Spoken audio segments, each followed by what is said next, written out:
Buzz Club. I'm Colby Fenton. What's poppin'? It's your boy OP. And we got Parasite. Here we are.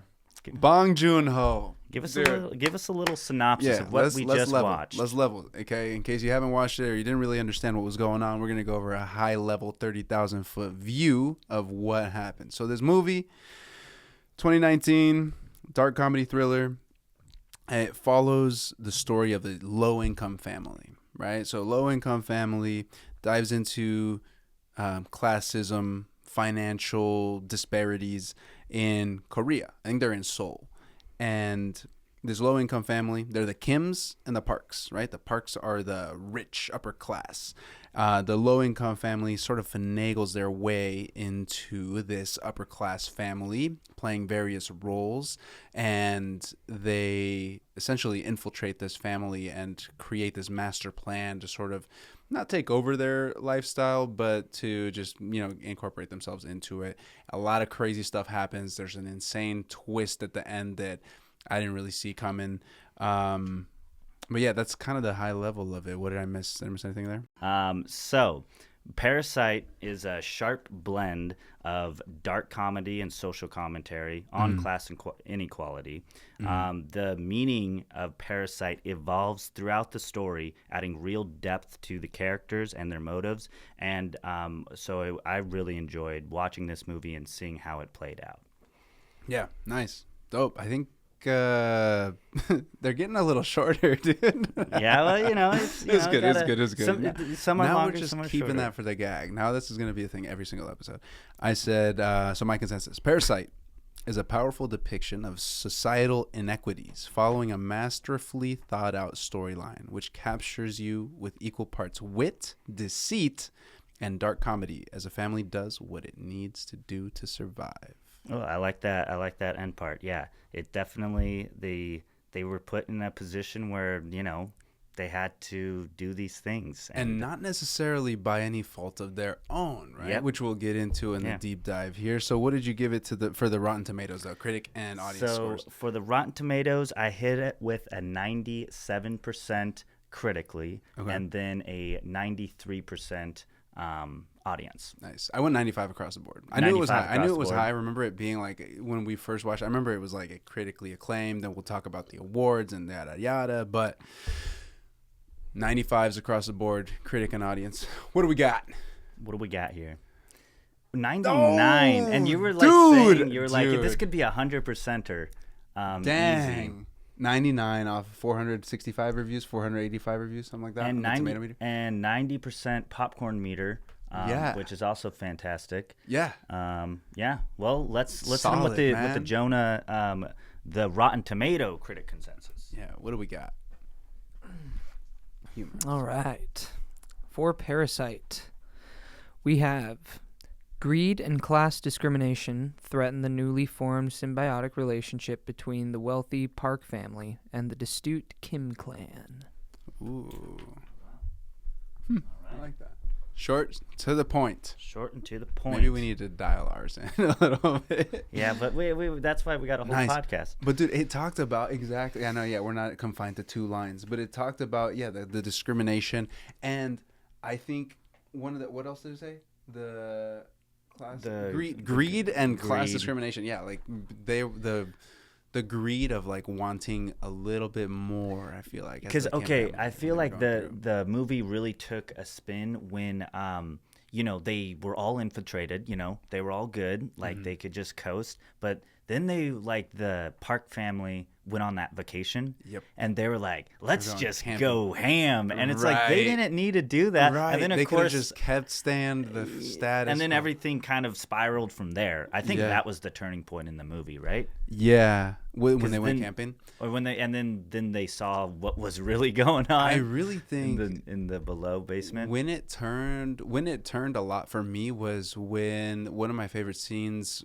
was the peach fuzz scene. Oh, yeah. Like we're talking about talk that montage. about that a little bit. Yeah, so really what happens, right? So we were saying infiltration, and so this family, the lower class family, the Kim family, there's they hold various roles in this like upper echelon Park family's house.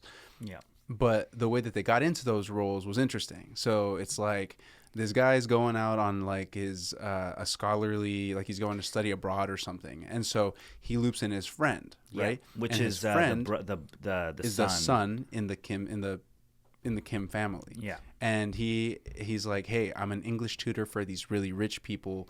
You should come and do this. Keep an eye on this cute girl that I like, that I want to ask out when I come back from my studying abroad. He's so like, many levels just to yeah, that. insane, Like, right there, just right there. But then he's like, all right, bet, I got you, homie. I'll go be an English tutor, even though I've never actually done that, right? Yeah. Which is an insane thing, because all of these family members, these Kim families, they just take on these roles that like they didn't necessarily have. But they much are their experience in. wit and their quick thinking abilities are kind of like almost better than your average person. Yeah, no, yeah, they're like on top. But I think that's also one of the main pieces of the movie, which is The talking class about inequality limitations. the red tape that's put on these people, not by any fault of their own, Yeah. but just because of where you're born and what you're born into. And we'll Right. talk about that scene that I think we're going to show in a bit, but where it's like the rain is falling and it's flooding their house, horrible. But getting back to the question about where it really changed for me was that peach fuzz scene. So this family, they infiltrate the home. One of them becomes, as we said, the son becomes like an English tutor for this girl. He then like ropes in his sister and is like, "Hey, come be an art like an art guide, something art consultant for the little kid, art therapist. Art It was an therapist. art therapist. Jeez. Yeah, it was that's an just art such therapist. that's such a rich like, oh, we need an art therapist to come in Right. for our little, you know, for a 4-year-old, and then 5-year-old like, yeah, kid. I'll be an art therapist. Yeah, and she does. She does a kills good it. job. Yeah. Yeah. So they get in there, and then they get their own mom and dad to come be the housekeeper and like the professional driver, right? And so the housekeeper was the sticking point here, and this is where it really, I think, turned for me, was because as the They housekeeper, do something kind of malevolent. yeah, horrible. Yeah. I mean, dude, they frame 'em. find what this lady's the current housekeeper, they find out what her allergies are. They Yeah. find out she's allergic to like peaches, like deathly allergic. So they go out and buy peaches and scrape off the peach fuzz from the peaches. Yeah, this is crossing a whole new. And yeah. then they take this, they have it in little vials, and they kind of stalk her everywhere. And they get her at the grocery store, or they get her at wherever she's at, and they just like sprinkle some dust all over her.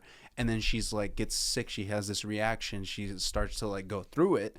And then that's eventually what kind of sealed her fate. And that's how the rich, or the poor family, the Kim family, the mom, ends up coming in and Be the swooping house- in to the be the keeper. housekeeper. Yeah, that was because you know what the son does, what the daughter does. You know, that's like Kevin and Jessica, they got American names because Kevin they and were Jessica. And I think what they did is like, you know, as a viewer, you're like, that's reasonable. Like, you know, let them infiltrate in that. Yeah, And- like but, whatever. Like, hey, my but- friend. It's like about who you know, right? But and that's morally- another layer. Keep going.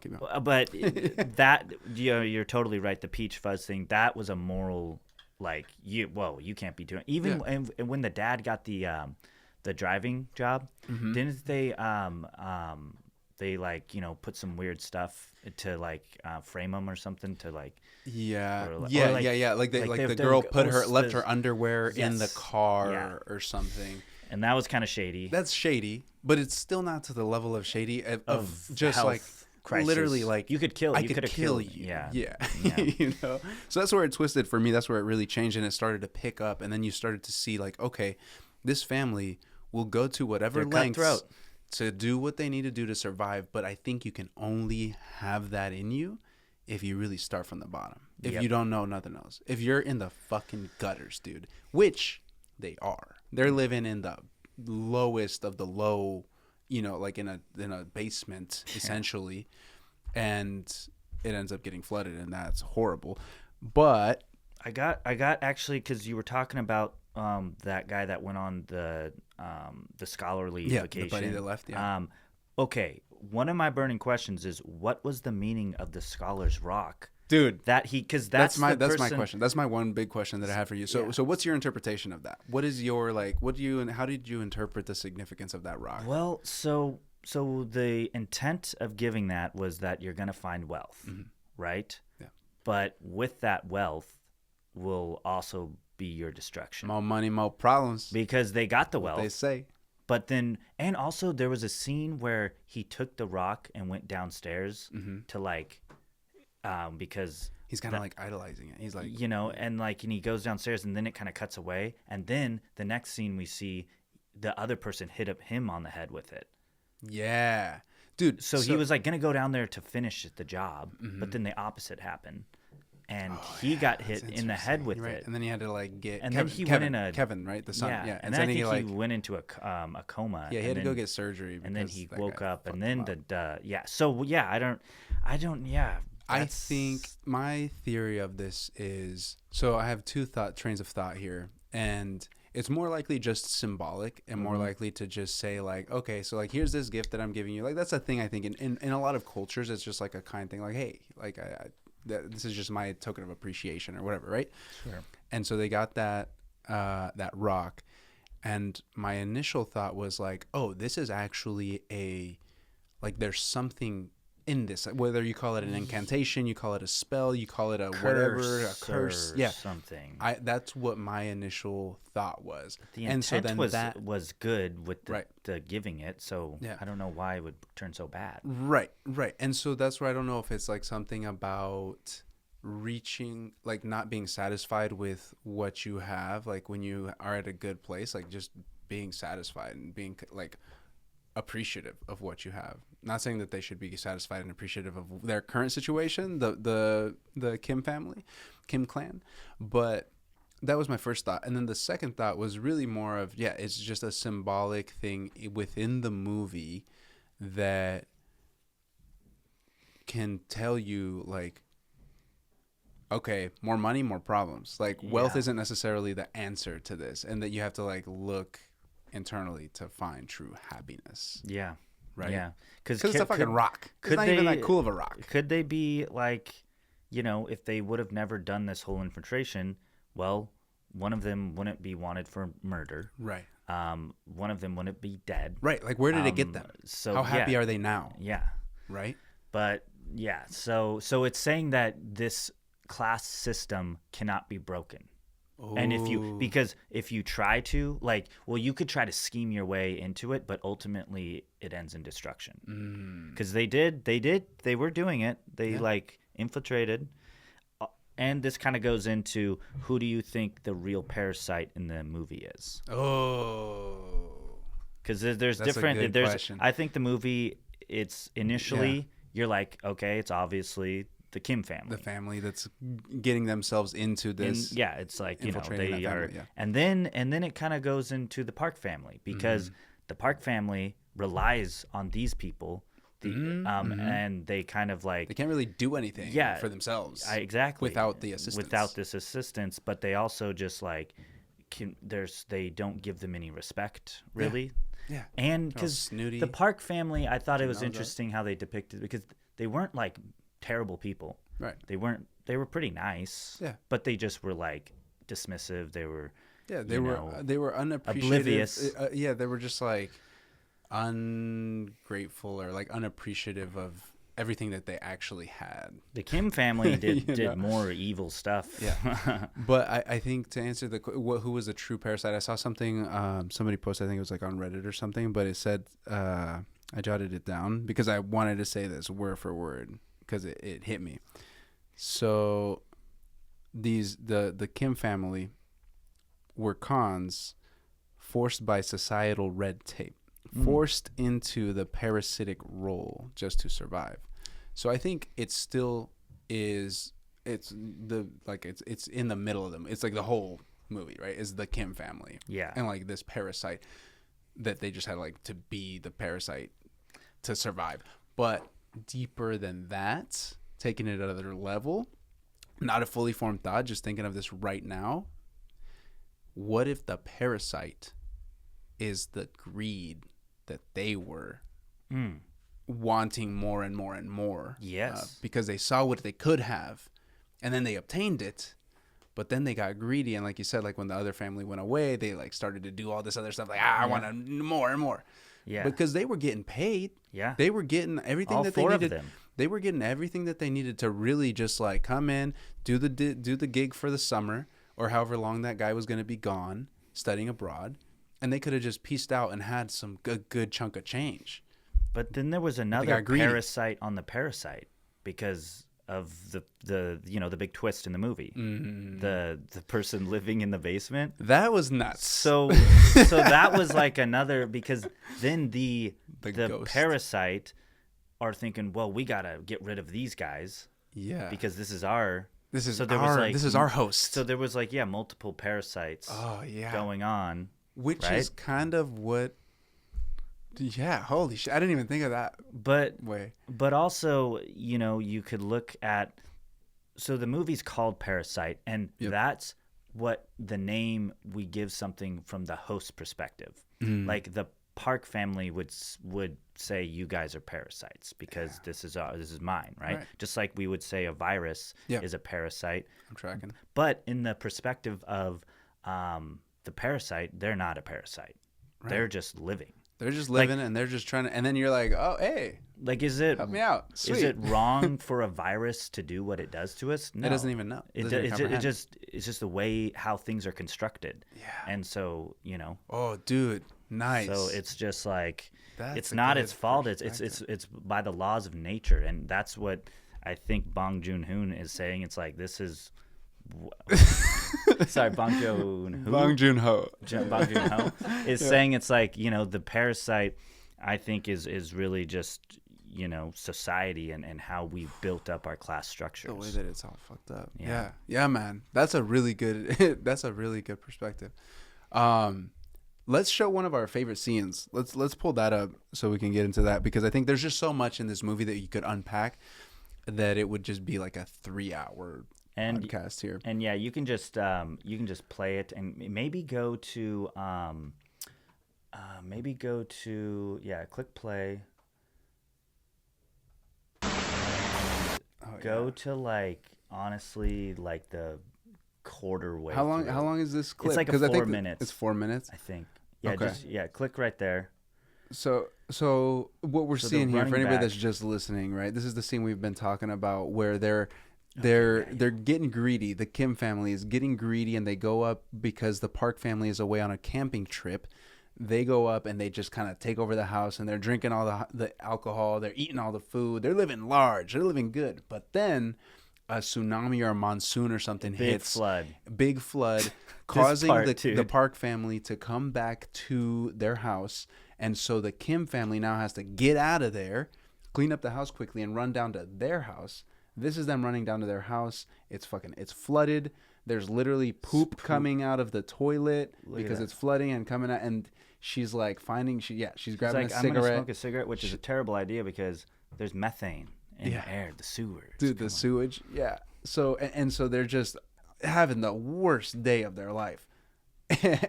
Having to dig through all this poop water. He's swimming in his own feces. That's what he's doing right now. Ugh. And then it just shows this is also like, it literally, I think we skipped over a couple seconds of it, but this shows as they're walking down, they're literally in a tiered society. Like the architecture. The Park family lives in this beautiful home, nice yard. They're up at the top. And as they're running home, the Kim family, they're running down these stairs, down miles, who knows how far, to get down to their humble abode. Yeah, powerful stuff, man. Brutal movie, but I really liked how they directed it, and the funny, the little subtle kind of funny dialogue between the characters. And, I liked a lot of the dark. Just it's a good movie to watch and be like, oh, okay, so this is, do you think it was deserving? Do you think like, oh, yep, this got all the awards? Let's pull up real quick on another one of those tabs, the wiki page, because I saw something that I was like, oh, I was kind of blown away. It's already pulled up, I think, right there. Yeah, highlighted. Yeah, so it's what I think this got. What'd you say? How many Oscars? It won like everything, dude.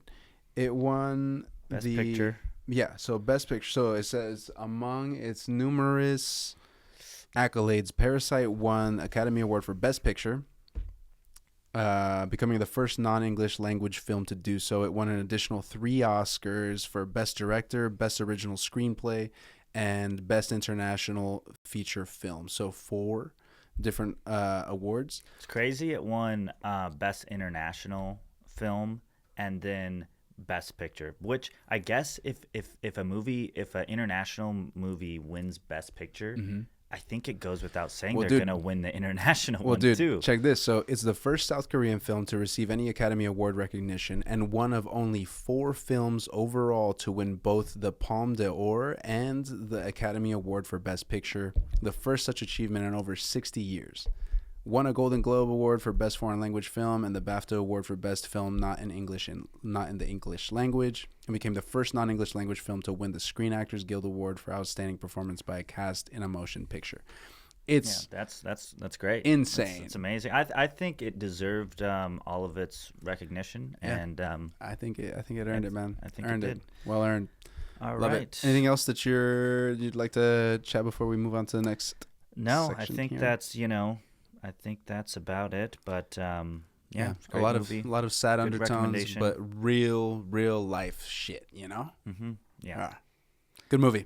All right. Should we go into a little bit of Name That Celebrity? Who's that celebrity? Who's that celebrity? And That's not even the right thing. And I just remembered what I got for you. So the that's like football. That's like ESPN. Yeah, that's ESPN. All right, so Octavio's up first. Let's run it. Easy peasy. 3 for 3 today. Let's go. Is that like Sam Darnold? Is that the person? Nice. Okay, cool. Hey, go Hawks, baby. Yeah, I just had to put him in there. You had to put him up. I get it. Hey, dude, yeah, we just won the Super Bowl, by the way.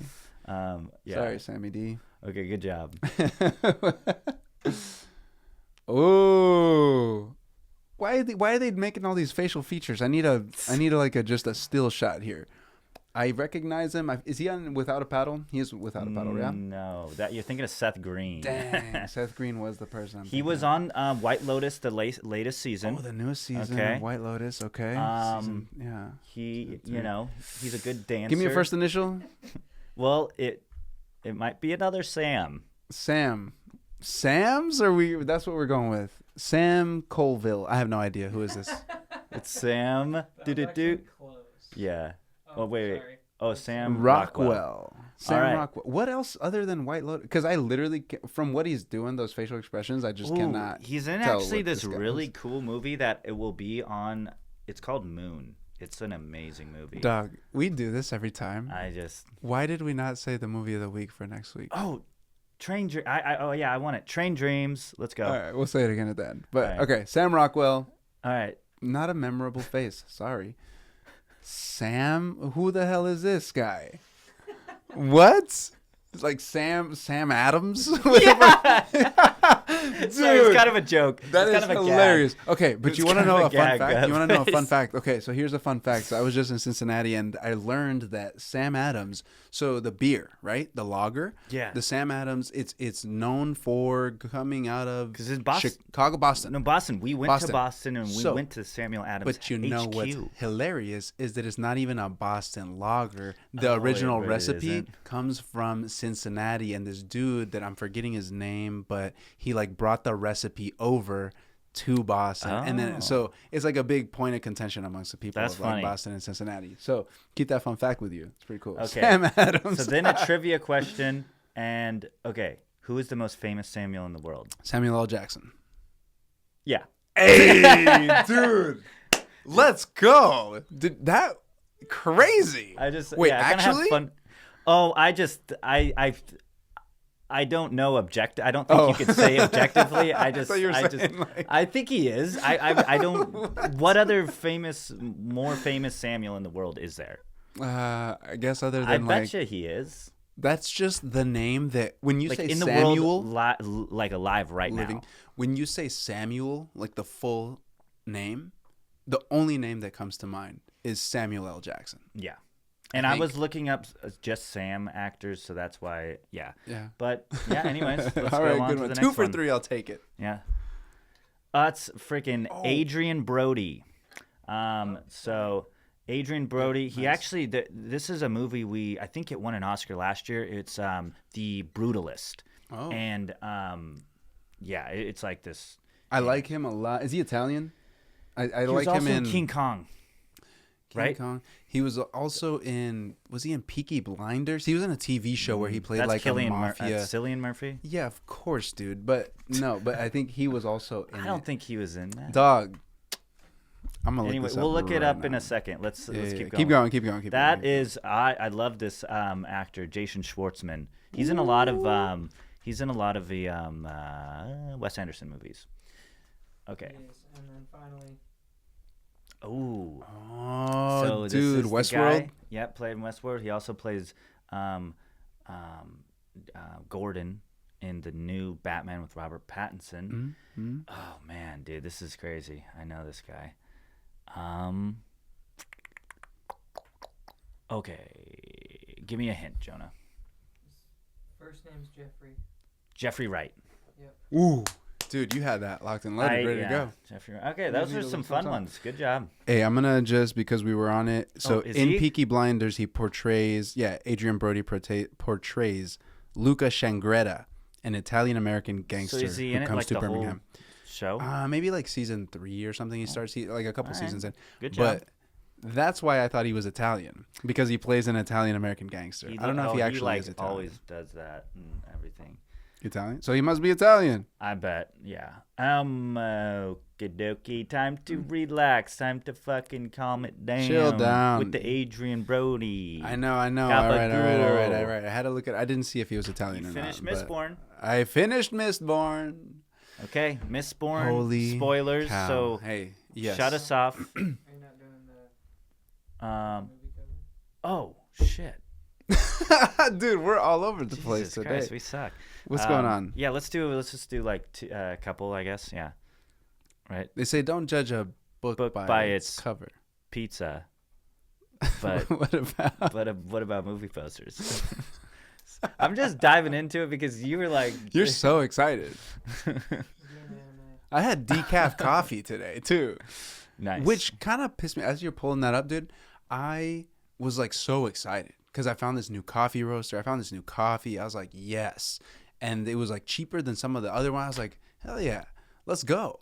Sometimes decaf. coffee I don't roasters think I've ever had decaf. do that, but Oh, it ends up the coffee's decaf. Oh, Ghost in the Shell. dude. So, this is actually I a haven't kind seen of- it. I haven't seen. You watched it?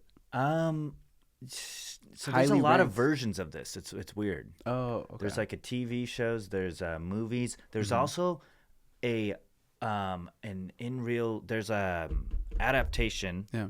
IRL with live action, and Scarlett Johansson plays the girl.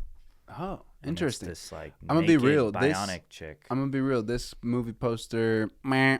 This one does suck. For But an animated movie, there's better ones of this. But as an animated film, you could do such a cool like. No, there is way cooler ones. Like they're just giving us a shitty one for some Well, reason. So sucks yeah, though, no, I'll suck. give it a 2 because Yeah. there's more things. Randomize. But it's a senor. very good story in it. Oh God. I think this movie poster has more substance to it than the last one. It's called Yeah. Only Yesterday. Yeah. And I bet it's probably a really sad movie, is what I'm taking from this. Only yesterday. Did you ever watch Graveyard of the Fireflies? Or No, but I heard dude, it's don't watch it. sad. It's and- sad. Yeah. Yeah. Yeah, I'm gonna go pass. I wouldn't. Yeah, I wouldn't Let's watch. do this one on more. Amazon. Get Dang, the fuck out of son. here. Over? No way. Oh, Okay. yes. See, this is the type of movie poster that I you have- should have if you're an animated film. I got a Princess Mononoke print up in my room. You seen I've it? seen it. Yeah, okay. I love Yeah. Princess Mononoke, and it needs to be a movie. It'll be a movie eventually. We think watch. so? I think. Of Like the movie of animated. the I thought you week. were saying that it was going to be adapted to. Oh, that would be crazy. That'd be cool. I don't know. But yeah, this is a great epic. Just looking at Love this it. poster, Love it. I'm like giant wolf. Yeah. Whoa, Sign me up. hello. Yeah, looks like she's got kind of Put like me down some, for like- 2, please. She's got some like kind of looks like some blood painted on her face. Yeah. You know, she's got a mask in her face, so She's got maybe a it's dagger. like under disguise, a little deceitful. Yeah, yeah. That wolf looking angry in the background. Yeah, I'm down. I'd Okay. watch this. Yes. 100%. Princess Mononoke. Okay, now It's time. Now it's Take time. a freaking breather. Thanks for tuning in. Thanks for just sticking with us this whole time. Yeah. Miss- It sounds like you're saying your goodbyes already, dude. No. All right. Thank you, Oh, yeah. Jonah. You're Well, leave me hanging. There we go. Perfect. all right. So Have fun. okay. So no, just you being here so far. I'm just thanking the viewers because we love you. Thank you. And Thank you for being here. And Mistborn, As always. Mistborn, The Final Empire. the Final Empire. So again, we'll just talk some Spoilers. spoilers. If you haven't watched it or don't want to be spoiled, you can. Thanks for watching. But Yeah. We'll catch you on the next one. But, dude. So This what was book- your reaction to Okay. Kelsier? Okay, I'll take it back from the beginning and give you the high level, my like overview of the whole book. Audiobook is my thing. Yep. And so it was very slow to begin with. The first, I don't even know. First, I had to power through. Like I had to re-listen to like the first 3 chapters a couple times, and then I finally got to like chapter 5 or 6 or something. When she actually when Vin, the main character, started to get introduced to what allomancy was, because Kelsier kind of took her under his wing and is like, hey, you're a Mistborn, I'm a Mistborn, we're Let's crack some let's rock, eggs. let's do it, right? Let's make an omelet. Yeah. And so after that point though, I love the layers of like the Lord Ruler and how you just don't know who that is. It's just an Very all-powerful ambiguous. being. And then you've got the Inquisitors, and you've got the I always want to say like corroborated The Obligators. obligators. Yes. Obligators, Inquisitors. Which one is Inquisitor? I think is more like higher level. Oh right? yeah, I think so. Inquisitors are the ones they're more with powerful. They're the ones with the like the spikes spikes in their eyes. head. It's kind of a mystery on even what's going on with them and why they have powers. And so obligators, I thought, were mainly kind of just they're the bureaucracy of the Steel Ministry. And the obligators really, like, what their main purpose really is. What I took away was like, if you and I are coming to a deal or a contract, we'd get an obligator over here. They'd listen to what we're saying. They'd be like, yep, I got this. I noted. It's kind of like a notary, like, a third party that's like, yeah, you said you're going to do this shit. You better do this shit. Right. Right. So it was really cool. The gangs, the clans, the sort of low life thieves, right. Yeah. That are sticking it to the man, to the Lord Ruler, to the ministry. It's like and the heist. nobility. It's like a heist book, but the heist is overthrowing an empire. Yeah.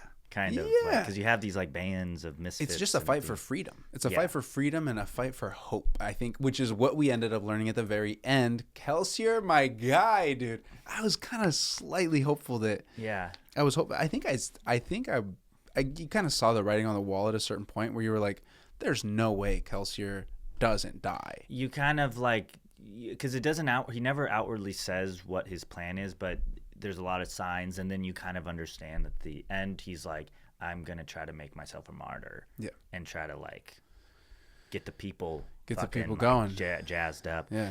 Okay, what did you for, think believe about Beautiful. the Lord Ruler and like? Oh yeah, I didn't like that. That was one of the pieces where I was like, it was too easy.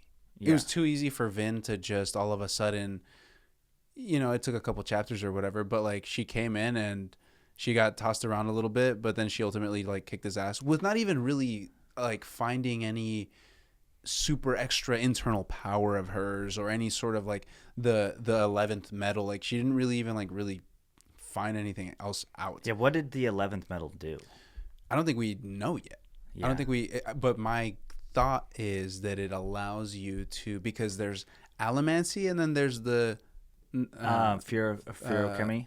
Thurochemy. Thurochemy. So what I think that 11th metal allows you to do is to actually burn the Thurochemy, like the Furochemy. Yeah, like the stuff that people, because like the Thurochemy is like the thing where if you want to be super strong, you have to like be super weak for like a certain amount of time to store that energy up, right? So the Lord Ruler was a ferrochemist and an allomancer. Right? That's what made him live forever. Right, but I think that the Thorochemy you can for Thorochemists you can't use that unless you're even if you're another Thorochemist, you can't use their built up like powers. No.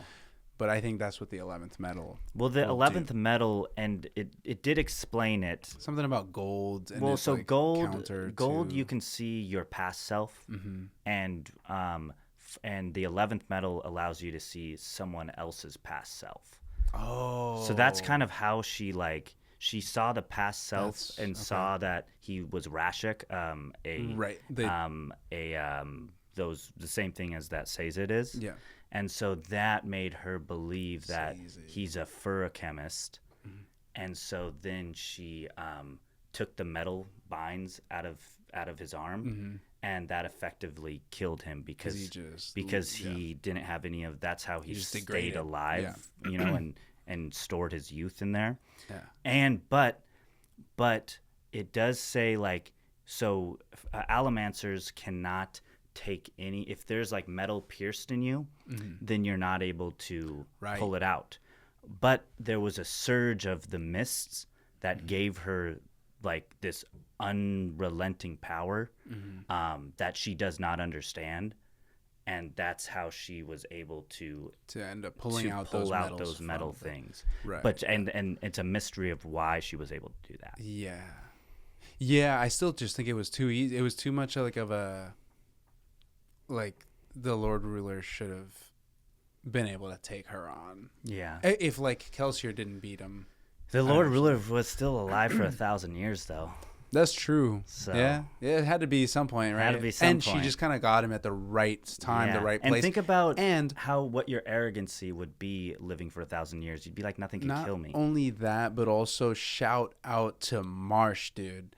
The guy, he like came through. He was willing for the cause to stab pieces of metal through his eyeballs because he became a Steel Inquisitor. He became an Inquisitor, and that was all part of the plan, dude. Mm-hmm. Oh God! And I will say the two other books definitely talk a lot more about the Lord Ruler and about. I started the second with the next one, and you'll appreciate it even more so.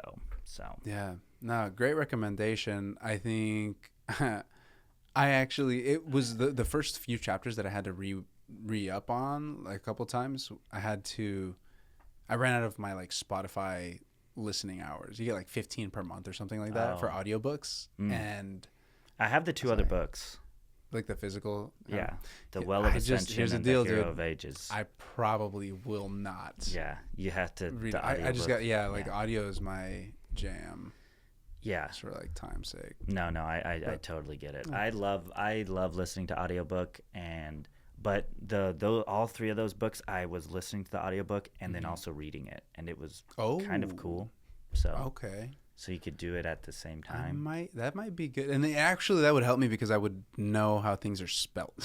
Yeah. Like cuz I was like what you get even more context of just the writings, cuz sometimes when I'm listening to the audiobook you can obviously tell like, okay, he's jumping to a different perspective, but it might take you a second and it'll like, there's like a separation of words. Like, so you're like, okay, they're going to a different thing and just, but. Yeah.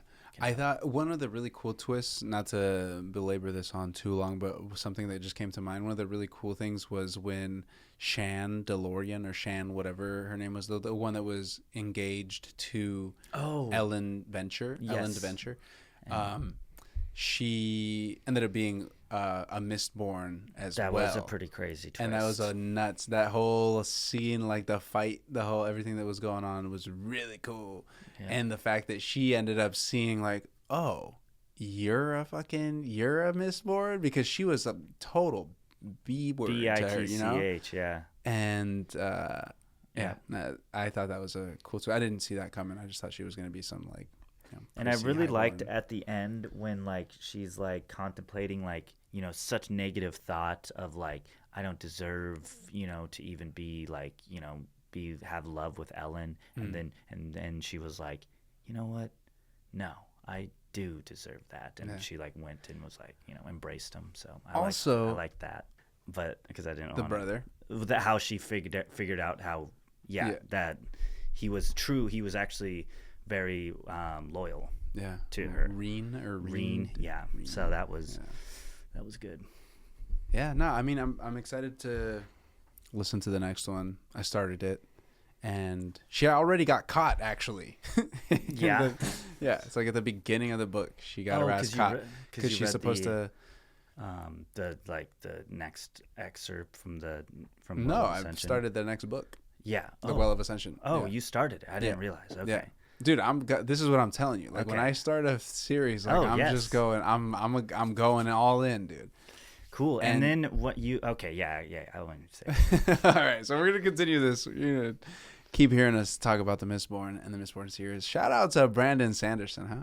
That guy's a genius. guy. And I'm reading. I started reading Way of Kings, which is like that like still in the Cosmere, 6th book, but it's like a different series on different planet. Okay. Yeah. So Sweet, man. Yeah, thank you for the recommendation. Thank you for putting me on, and thank you for tuning in.